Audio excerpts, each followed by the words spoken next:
로마서 6장 1절에서 7절까지 말씀을 묵상하도록 하겠습니다. 그런즉 우리가 무슨 말하리요? 은혜를 더하게 하려고 죄에 고하겠느냐?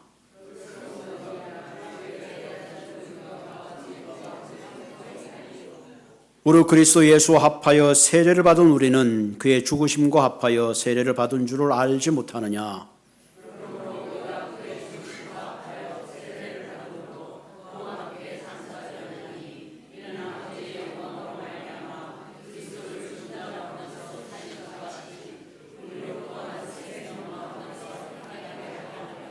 만일 우리가 그의 죽으심과 같은 모양으로 연합한 자가 되었으면 또한 그의 부활과 같은 모양으로 연합한 자도 되리라.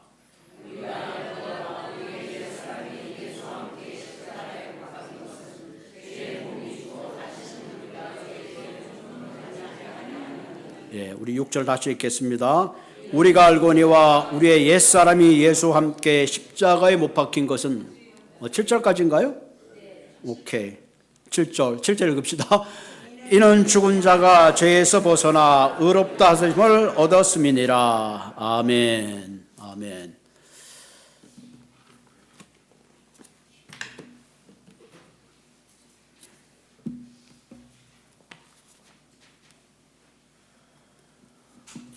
사람의 그 습관이 굉장히 이상해요.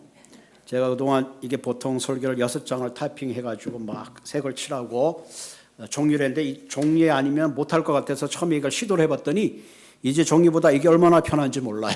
금방 유스트가 되는 것 같아요. 자, 오늘 설교 제목은 신비한 연합이라는 내용을 가지고 한번 생각해 보려고 합니다. 잭 앤 빈스톡이라는 그런 재밌는 동화가 있잖아요. 거기에 보면 거대한 거인이 나오는데 머리가 2개야. 자, 그 사람이 그 거대한 거인인데 머리가 2개면 그 사람이 한 사람일까요? 2사람일까요? 한 몸에 머리가 2개야. 한 사람이다. 2사람이다. 머리가 2개인데 2사람 같기도 하고 한 사람 같기도 하고 그걸 구분하는 방법이 있어요. 어떻게 하면 될까요? 한쪽에 있는 볼을 꼬집어 보면 2사람이 아야 그러면 이건 한 사람이고 한쪽만 아야 그러면 한 사람이죠. 그죠? 서로 다르게 반응을 하면 머리는 2개인데 같은 반응을 하면 비록 머리는 2개지만 한 몸이지만 다른 반응을 하면 2사람일 수밖에 없다. 그런 거죠. 여러분 결혼이라는 것 말이에요. 결혼이라는 것은 2사람이 한 몸이 되는 거죠. 그래서 우리는 연합이란 말을 씁니다. 그래서 창세기 2장 24절에 보면 남자가 부모를 떠나 그의 아내와 합하여 둘이 한 몸을 이룰지라. 둘이 한 몸을 이룰지라. 당신과 나가 따로따로라 그러면 그건 연합이 아니죠. 그래서 부부는 마음도 생각도 뜻도 몸도 하나죠. 그래서 한 30년, 40년, 50년 살게 되면 식성도 비슷해집니다. 또 주름살도 비슷하게 져요. 왜? 기쁘고 즐거운 일을 같이 겪다가 보니까 뭔가 부부가 닮아갑니다. 한 4, 50년 살았는데도 하나도 안 닮았다. 그럼 좀 문제가 있는 거죠. 슬픈 감정, 기쁜 감정 같이 가는 겁니다. 부인은 맨날 우울하고 힘들어 죽겠는데 남자는 날마다 기쁘고 행복하다. 그럼 그 한 몸이 아니죠. 한 몸이라는 것은 늘 기쁨도 걱정도 슬픔도 함께 나누어 한 몸처럼 살아가는 것. 그것이 바로 한 몸 된 연합된 부부의 관계입니다. 자, 그런데 오늘 이 시대에 살아가는 많은 부부들이 정말 그렇게 살고 있는가? 이론적으로는 그런데 그렇게 살지 못할 때가 참 많이 있죠. 흔히들 농담으로 그러잖아요. 한 70대 80대 그런 분들이 만나가지고 행복한 사람이 누군가 봤더니 남편분이 미리 떠나신 분들이 행복하더라. 그런 얘기를 하는데 어떻게 보면 좀 슬픈 이야기죠. 슬픈 이야기입니다. 여전히 한 몸이 되었는데도 자기중심적이고 자기고집적이고 자아를 내려치 못하기 때문에 결국은 20년, 30년 살다가도 나누어지는 그런 우리는 슬픈 이야기를 듣게 되는 겁니다. 여러분, 우리의 신앙생활도 마찬가지예요. 성경에는 예수님과 우리의 관계를 신랑과 신부로 비유합니다. 호세아서에 보면 하나님은 이스라엘 백성을 향하여 너희는 나의 어여쁜 신부다. 바울 서실에 보면 교회와 그리스도의 관계를 신랑과 신부로 비유하기도 하고요. 에베소서에 보면 남편과 아내로 설명하기도 합니다. 그러니까 우리가 예수 그리스도를 믿잖아요. 우리 예수 그리스도, 예수님은 우리의 신랑이시고 우리는 신부다. 이걸 신비한 연합이라. We are in Christ and also Christ in me. 내가 주님 안에 있고 주님이 내 안에 있는 것, 그것이 바로 연합이라는 의미입니다. 그러면서 내가 그리스도 아니까 그리스도가 내 안에 있을 때에 우리는 진정한 변화가 나타나고 영적 삶에 그 변화가 생기고 성숙한 삶으로 나갈 수가 있습니다. 바울은 로마서 5장까지 우리가 믿음으로 구원을 얻는다는 중요한 메시지를 전했습니다. 6장부터는 그럼 우리가 구원받은 하나님의 자녀가 구체적으로 어떻게 살아야 되는가에 대한 말씀을 하고 있습니다. 우리가 믿음으로 주님 앞에 죄를 용서받고 하나님의 의로운 자녀가 되었다는 것은 이제 우리가 그리스도와 연합된 관계 속에 들어갔다는 겁니다.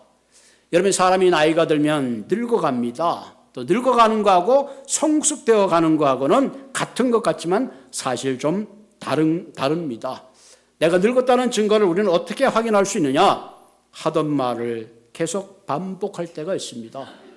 이런 어떤 분들 얘기 들으면 얼마나 그렇게 토시 하나 안 틀리게 녹음기를 틀어놓는지 본인이 알고 하는지 모르고 하는지 모를 때가 참 많이 있어요.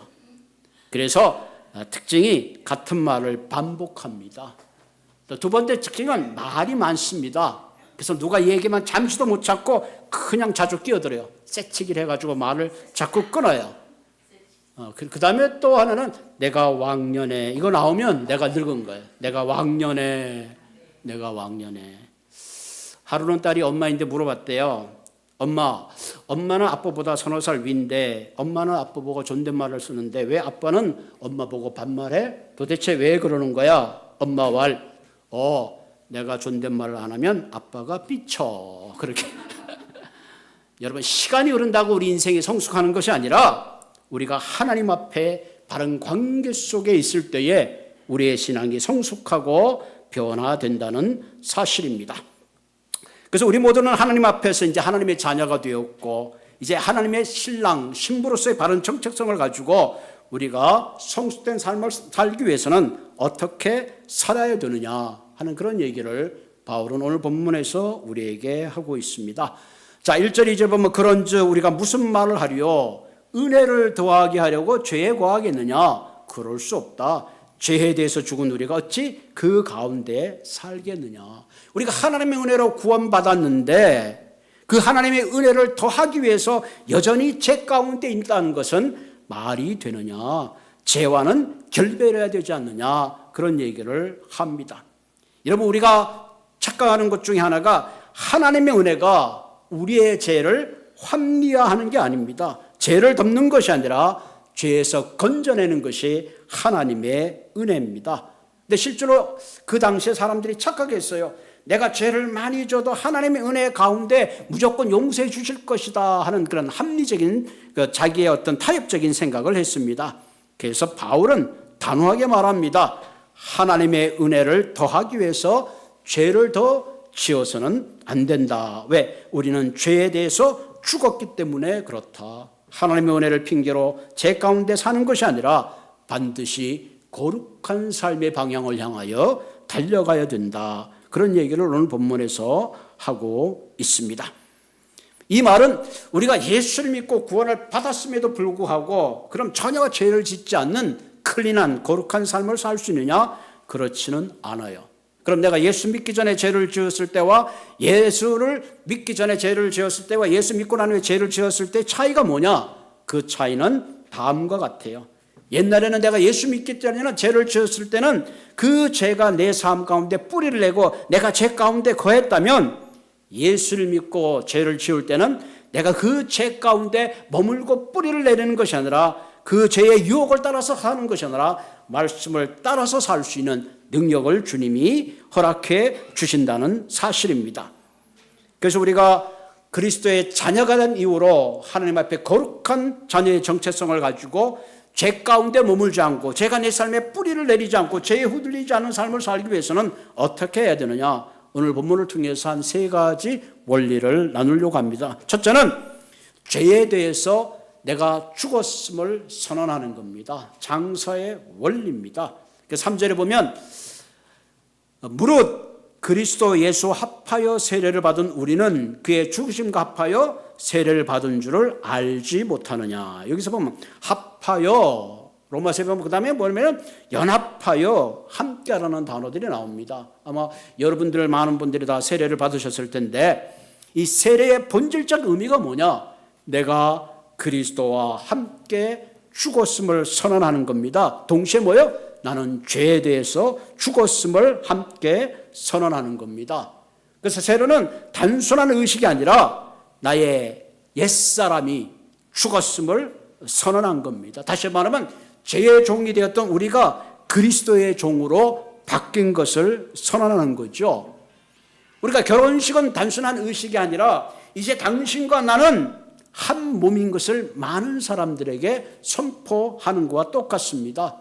내가 세례를 받는 것은 이제 내가 죄의 종으로 살아가는 것이 아니라 그리스도의 종으로 자녀로 살아간다는 것을 선포하고 선언하는 거죠. 그래서 갈라디아서 2장 20절에 위대한 고백을 하잖아요. 내가 그리스도와 함께 십자가에 못 박혔다. 많은 그리스도인들이 착각하는 게 뭐냐면 예수님이 나의 죄를 위해 십자가에 돌아가신 것까지는 아는데 그 십자가에 내가 죄인으로서 모든 나도 함께 못 박혔음을 선언할 때 그때야말로 진정한 구원의 의미가 확실하게 우리에게 다가온다는 사실입니다. 그런즉 이제는 내가 사는 것이 아니요 오직 내 안에 그리스도께서 사신 것이라. 이 말은 뭐예요? 나의 모든 자아를 내려놓고 이제는 내가 사는 것이 아니라 그리스도의 뜻대로, 그리스도의 생각대로, 그리스도의 가치관대로 살아가는 것을 의미하는 겁니다. 그래서 내가 육체 가운데 사는 것은 나를 사랑하사 나를 위하여 자기 자신을 버리신 하나님 아들을 믿는 믿음 안에서 사는 것이라. 그러니까 예수를 믿는다는 것은, 믿음 안에 산다는 것은 그분의 뜻대로, 그분의 생각대로, 그분의 가치관을 가지고 살아가는 것을 의미하기 때문에 그렇습니다. 그럼 우리는 더 이상 죄의 종으로 사는 것이 아니라 죄가 내 삶 속에 머물러 있게 하는 삶이 아니라 우리는 하나님의 믿음 안에서 살아가는 거죠.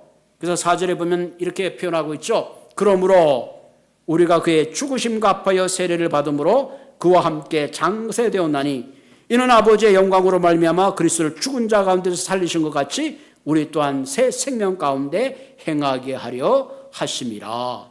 장사되었단 말은 무덤에 묻혔다 하는 거죠. 장사되었다는 영적 의미는 완전히 죽었다. 그렇게 우리가 정의할 수가 있습니다. 여러분, 이게 옛날에 여기 이제 침례교에서 이게 침례탕이 있었잖아요. 물속에 잠길 침자. 우리는 이제 스프링까지 세례를 하는데 사실은 세례의 진짜 의미는 물속에 완전히 잠기는 겁니다. 그게 더 영적 의미가 있어요. 그래서 침례식을 하는 거 보면 코를 탁 잡고 가운을 입고 완전히 물속에 집어넣습니다. 너는 이제 죽었어. 죄에 대해서 죽었어. 옛사람은 죽었어. 그러니까 물속에서 나오는 순간에 I'm the new being. 그런 새로운 출발, 새로운 가치를 가지고 살아가는 것을 상징적으로 말씀하는 거죠. 그런데 우리가 그리스도의 생명 가운데 살아가지 못하는 이유가 뭐냐? 완전히 죽지 않고 설 죽어서 그래요.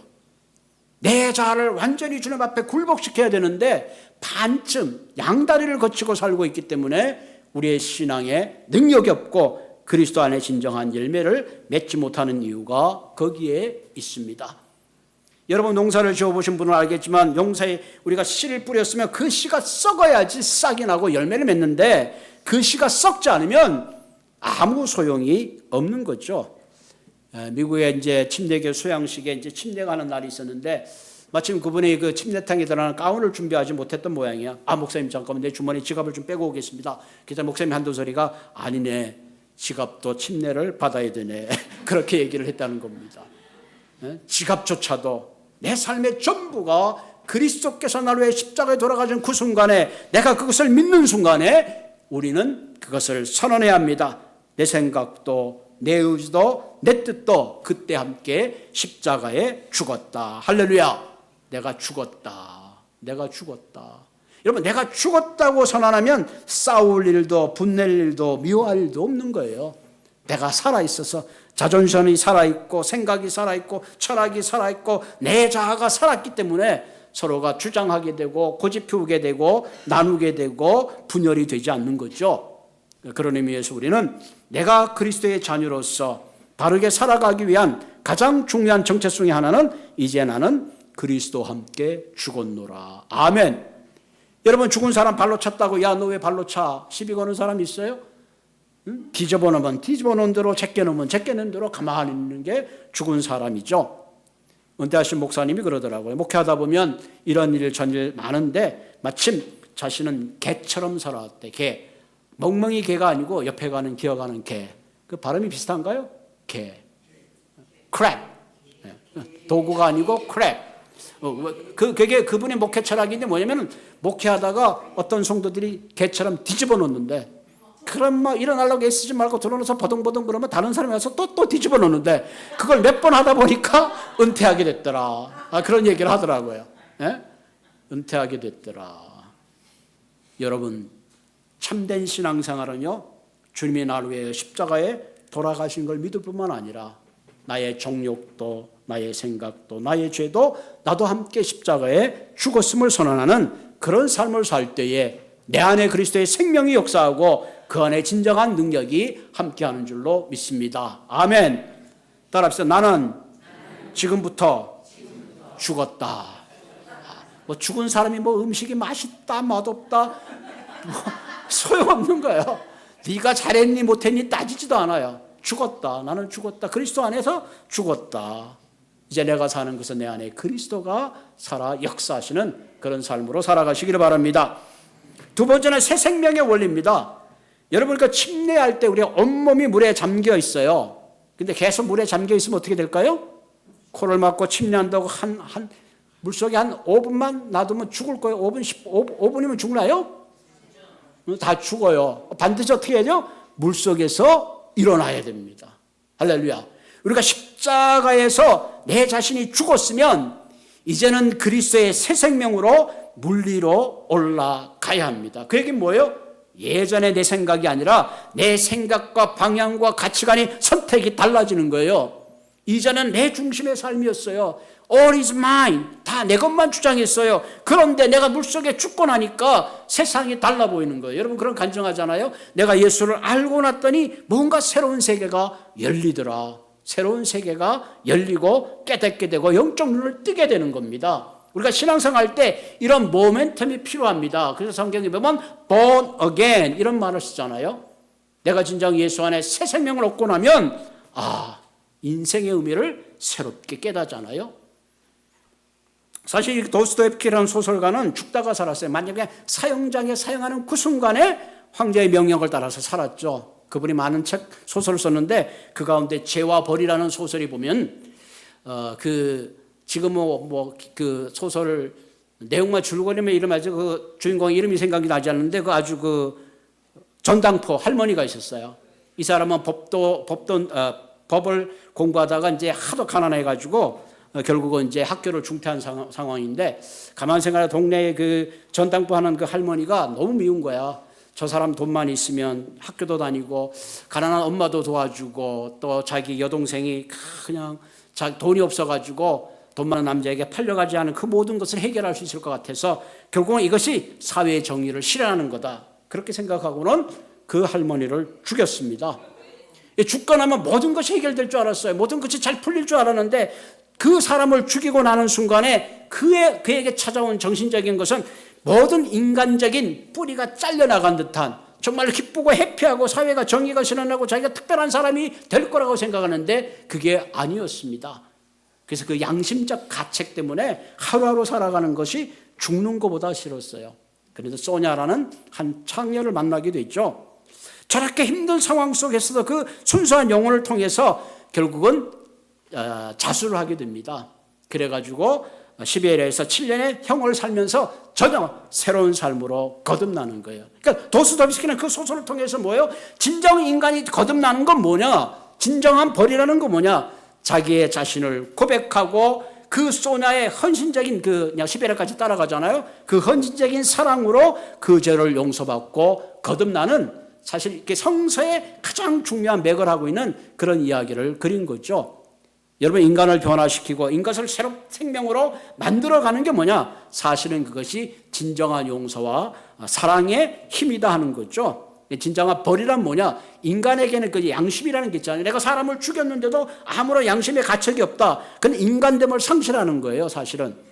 우리가 누구를 미워하는 그 자체가 내가 인간됨의 관계를 끊어가는 거예요. 그래서 성경은 그런 것들을 굉장히 지향하는 거죠. 내가 죄를 지었는데도 불구하고 내 마음에 두려움이 없고, 내가 잘못했으면서도 불구하고 잘못한 것을 시인하지 못하는 거, 내가 잘못한 걸 시인하는 게 그게 바로 용기잖아요. 그런 의미에서 그 소설은 이제 그런 것을 이야기하고 있죠. 자, 오늘 본문 4절에 보면 후반절 이런 귀한 말씀에 아버지의 영광으로 말미암아 그리스도를 죽은 자 가운데서 살리심과 같이 우리 또한 새 생명 가운데 행하게 하려 함이라. 새 생명 가운데 행하게 하기 위해서는 예수 그리스도를 죽은 자 가운데 부활시킨 그리스도의 부활의 능력이 우리의 삶 속에 함께 해야 되는 것입니다.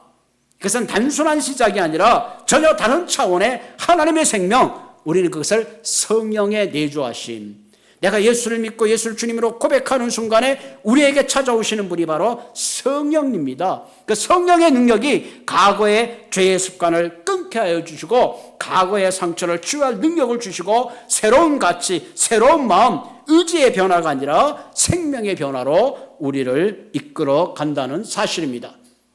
옛날에는 내 힘으로 이길 수 없는 미움들, 내 힘으로 어쩔 수 없는 그런 것들이 이제는 내 생명 가운데 성령이 그것을 이길 수 있게 해 주신다는 사실입니다. 예수님이 세례 요한부터 세례를 받고 오실 때 하늘이 열리고 성령이 비둘기같이 그에게 임했습니다. 그리고 하늘이 열리면서 이런 소리가 들렸죠. 너는 내 사랑하는 아들이야, 내가 너를 기뻐하노라. 그 후로 예수님께서는 공생애를 시작하셨습니다. 여러분, 우리가 세례를 받고 구원받는 그 순간부터 성령이 우리와 함께 하십니다. 성령이 우리로 하여금 죄와 악을 이길 수 있는 능력을 허락해 주시는 겁니다. 그래서 저와 여러분들은 내 안에 성령님이 계시기 때문에 그 성령님이 우리를 보호하시고 그 성령님이 모든 죄의 유혹을 이길 수 있는 능력을 주신다는 사실을 우리는 깨달아야 합니다. 그리스도의 생명의 능력이 나와 함께 계시기 때문에 로마서에서는 사망아 너의 쏘는 것이 어디 있으며 너의 권능이 어디 있느냐, 그 죽음조차도 우리의 삶을 죄의 종으로 만들어갈 수 없다는 놀라운 사실을 사실 선포하고 있습니다. 인도의 마리보기스라는 아주 유명한 의사가 있습니다. 이분은 어릴 때 유복한 가정에서 태어났어요. 금방 불의의 사고로 두 다리를 잃었습니다. 그 순간 그의 꿈도 그의 계획도 미래도 다 수포로 돌아갔습니다. 절망 가운데 살았습니다. 그런데 이분이 예수 그리스도를 만나게 된 거예요. 하나님의 큰 은혜를 경험하고 나서 이분이 깨달은 거 이거예요. 하나님이 내게 두 다리를 주는 것보다 새로 태어나기를 원한다는 사실을 깨닫게 되었습니다. 그리고 이렇게 고백해요. 나는 두 다리를 원했지만 하나님은 나에게 두 날개를 달아주셨습니다. 그리고 이후로 열심히 공부하고 의사가 되어서 그는 일생 동안 한생병 환자를 돌보는 귀한 삶을 살았다는 그런 간증이 있습니다. 우리의 삶의 현장에서 내 힘으로 극복할 수 없는 장애를 만날 때에 우리는 주님의 손을 잡으라고 말씀하시는 거죠. 수고하고 무거운 짐진 자들아 다 내게로 오라. 내가 너를 쉬게 하리라. 내 멍에는 쉽고 내 짐은 가벼움이니라. 아멘. 사랑하는 성도 여러분, 주님의 부활의 손을 잡고 우리의 삶이 아무리 척박한 환경일지라도 능히 그리스도 안에서 연합함으로 살아가시는 믿음의 놀라운 능력이 여러분과 함께하기를 주님의 이름으로 축원을 드립니다. 그러므로 먼저 우리가 선언해야 할 건 내가 죄에 대해서 죽었음을 선언하고 내 자아를 그리스도와 십자가의 못을 박습니다. 그럴 때 우리는 부활의 능력 가운데 새로운 생명의 능력으로 살아가는 거죠. 맨 마지막 예배에 필요한 것이 이제는 새 주인의 종으로 살아가는 거예요. 옛사람은 죄의 종으로 살아갔다면 이제부터는 그리스도의 종으로 살아가야 합니다. 본문 6절을 볼까요? 우리가 알거니와 우리의 옛사람이 예수와 함께 십자가에 못 박힌 것은 죄의 몸이 죽어 다시는 우리가 죄의 종로로 타지 아니하려 함이라. 다시는 내가 죄에게 종로로 타지 아니하려 함이라. 이렇게 읽을 수 있죠. 오늘 본문에 보면 바울은 옛사람이라는 과거형을 쓰고 있죠. 옛사람은 죽었다, 끝났다. 그리스도는 죄의 유혹을 받지만 더 이상 죄의 지배 아래 살 수가 없습니다. 왜? 죄에 대해서는 죽고 의롭다 하심을 얻었기 때문에 그렇습니다. 이것은 감정이 아니라 느낌이 아니라 사실입니다. 내가 이제 그리스도의 자녀의 정체성을 분명히 갖는 것이 대단히 중요합니다.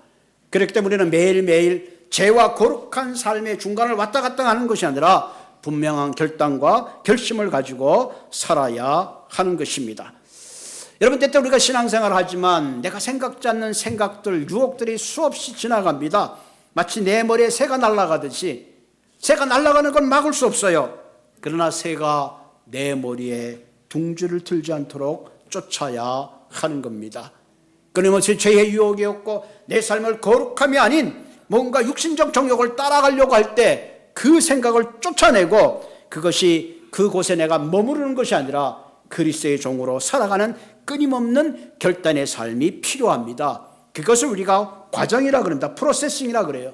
내가 하나님의 자녀가 되는 순간에 죄의 종이 되었는데 그리스도의 종이 되었다고 한순간에 내가 거룩한 인생으로 거듭나는 것이 아니라 끊임없는 과정을 통해서 끊임없는 선택을 통하여 우리의 옛사람을 정리하고 거룩한 삶을 향하여 조금씩 나아가야 하는 겁니다. 그래서 우리가 말씀을 보고 그래서 기도를 하고 끊임없이 주님 앞에 내 자신이 어떤 존재인가를 살아가는 그런 삶의 훈련이 필요합니다. 내가 누구의 종으로 살아가느냐에 따라 끝맺는 열매는 달라요. 내가 생명의 종으로 살아가면 우리가 생명의 열매를 맺지만 죄의 종으로 살아가면 결국은 죄의 열매를 맺고 하나님의 심판과 저주 가운데 있을 수밖에 없습니다. 그럼 오늘 이 말씀을 생각하면서 내가 그리스도 안에 거룩한 연합 가운데 우리의 자아를 십자가에 못 박고 하나님께서 죽음 예수 그리스도를 부활시킨 그 능력이 생명의 능력이 나와 함께하고 이제는 죄의 종이 아닌 그리스도의 종으로 살아가시는 한 분 한 분 되기를 주님의 이름으로 부탁을 드립니다. 우리 같이 기도하십시다.